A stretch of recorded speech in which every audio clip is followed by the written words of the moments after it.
Diesel आणि पेट्रोलच्या भावाचा भडका उडालेला आपल्याला पाहायला मिळतोय। गेली 10 दिवसांमध्ये 4 वेळेस डिझेल आणि पेट्रोलचे भाव वाढले, त्यामुळे सर्वसामान्यांच्या खिशाला जे आहे ती कात्री लागताना आपल्याला पाहायला मिळतंय। मात्र धाराशिव जिल्ह्यामध्ये सर्रास जे सुशिक्षित बेकार आहेत ते रिक्षा चालवायचा धंदा करतात। आपण आता धाराशिवमधील बसस्थानकाच्या रिक्षा पॉईंटवर आहोत। रिक्षा चालक आहेत, मालक आहेत, यांना डिझेल आणि पेट्रोल वाढीचा कसा फटका बसतोय ही आपण जाणून घेणार आहोत। काय भावना आहे तुमच्या? डिझेल पेट्रोल वाढलेलं आहे, रिक्षाच्या भाडेवाढ करण्यात आली का तुमच्याकडून? काय म्हणणं आहे? नाही ना, डिझेल पेट्रोलचे भाव असे महिन्या 2 महिन्याला वाढायला लागले आणि ह्याची झळ पूर्ण जनताला बी आहे, रिक्षावाल्याला आहे, ट्रकवाल्याला आहे, टू व्हीलरवाल्याला सध्या आहे। ह्याचे सगळ्याचे जनताचे खिशे रिकामे करायचं हे कारभार चालू आहे। तर ही कमी करण्यात यावे डिझेल पेट्रोलचे रेट। आज रिक्षावाल्याचं हातावरचं पोट आहे।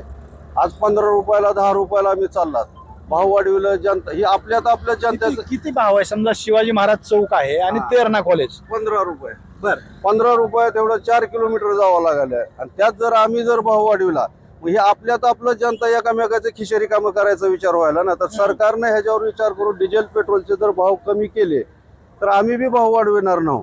पण डिझेल पेट्रोलचे भाव कमी करण्यात यावे। ही रिक्षावाल्यावरच लाट नाही, ट्रकवाल्यावर आहे, सगळ्यावर, टू व्हीलरवाल्यावर पण आहे।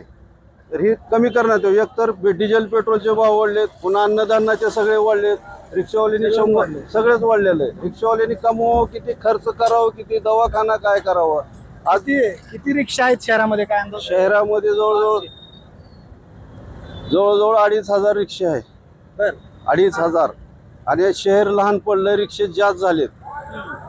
त्यात पुन्हा काही 1000 लोकांचं घर चालतंय या 2,500 लोकांचं घर चालतंय। पण हे असं जर झालं तर फायनान्सला गाड्या लागायला लागल्यात। आतापर्यंत नाही ना, मग तर 100-150 गाडी फायनान्सला आहे सर।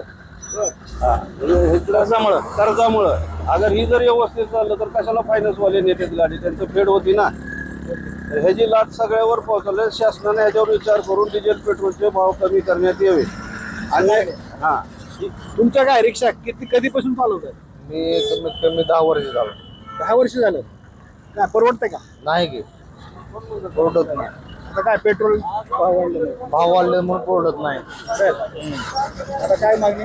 आता ते पेट्रोल डिझेल कमी करण्यात यावे एवढी मागणी आहे सरकारला। तुमचा?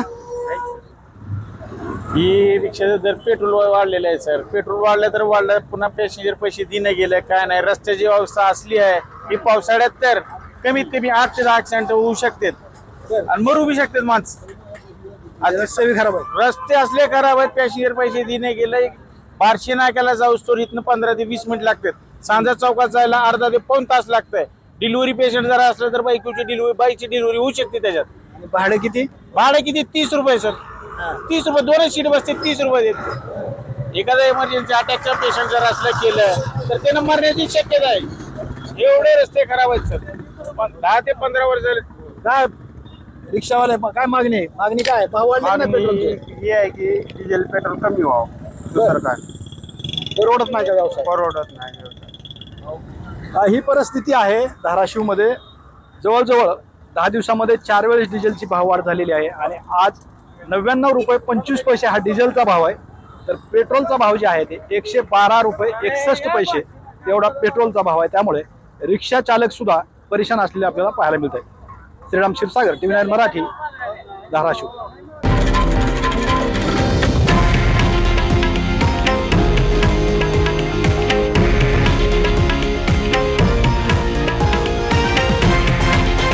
हे आहे देशातील नंबर 1 न्यूज नेटवर्क आणि आपण पाहत आहात TV9 मराठी, एकमेव।